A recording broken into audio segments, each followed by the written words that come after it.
Center. Thank you for joining us on this mini virtual tour of one of our first exhibits, Footsteps to North Brentwood.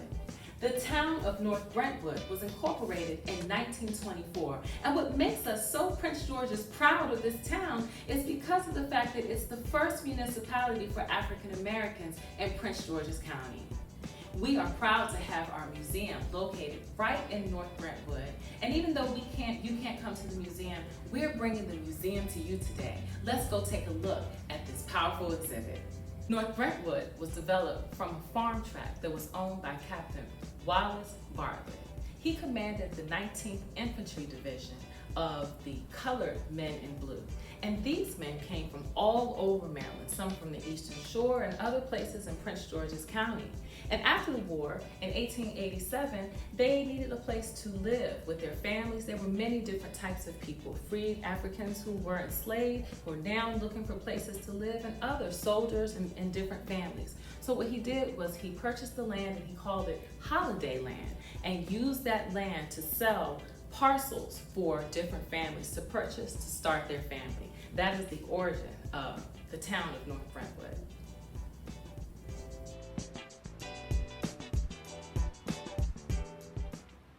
Now, let's go ahead and talk about family life in North Brentwood. North Brentwood residents from the times of 1910 to 1920 took great pride in their accomplishments, specifically in their sense of mutual dependence and their strong family bonds. Also, the 1920 census reported over 93 differing surnames living in North Brentwood at the time, and the majority of those were related through either blood or marriage. Names like Johnson, Randall, Thomas, Hobbs, Davis, Plummer, and more were all characterized by a strong sense of kinship and their mutual ties to the richness of North Brentwood. Gatherings, religious holidays such as Thanksgiving, Christmas, and Easter were well known and highly celebrated times of communal gathering when they got together to do meal preparation, community planning, and remembrance of the family ties that they all shared together. The town of North Brentwood has been developing itself into a self-sustaining community for many, many years.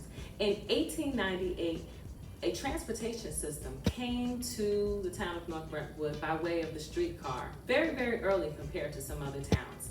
The other thing that happened was that the citizens pressured the Prince George's County government to make sure that in 1902, there could be the first colored school located within North Brentwood. Pictured here is the North Brentwood Elementary School class of 1949, and you can see William Wallace Hall, the principal who later became a superintendent for Prince George's County Public Schools. In 1906, William Conway founded the Brentwood Colored Citizens Association. And this citizen association that took care of North Brentwood made sure that the town got all of the things they needed, from supermarkets to doctor services and many, many other things, from founding some of the first churches in North Brentwood and making sure that this town truly developed into a self-sustaining community. Now, let's go ahead and talk about church and community.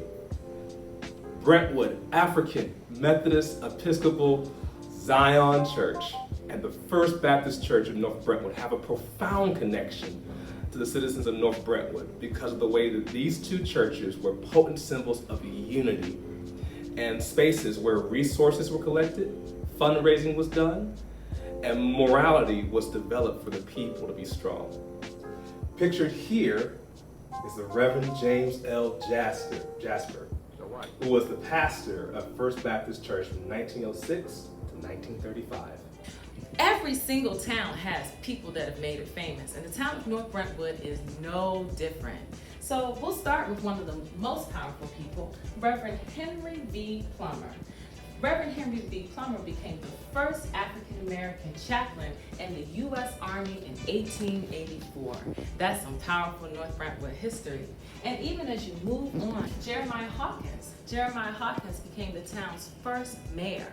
So we have these two powerful kings, And then as you move down, we have Charles Bernard Tillman Sr., who became the first black sheriff in the state of Maryland. That's some powerful African American history coming out of the town of North Brentwood. And then we can't talk about black history in North Brentwood without talking about Mayor Lillian Beverly, who became the town's first African American female mayor in North Brentwood. And not only is Mayor Beverly the first woman elected to be the mayor of North Brentwood, she is also one of the founding members of the Prince George's African American Museum, where we are right now. And so this whole museum would not be what it is today without her love and support. She's an original member of the Friends of North Brentwood, which turned into the Prince George's African American Museum. I want you to check out your black history, specifically your Prince George's African American history in your town, no matter where you're from, because you have revolutionary roots. Our roots are revolutionary here in North Brentwood and all over Prince George's County. So we'll see you next time for another virtual tour of the Prince George's African American Museum. Continue to stay Prince George's proud and continue to stay safe.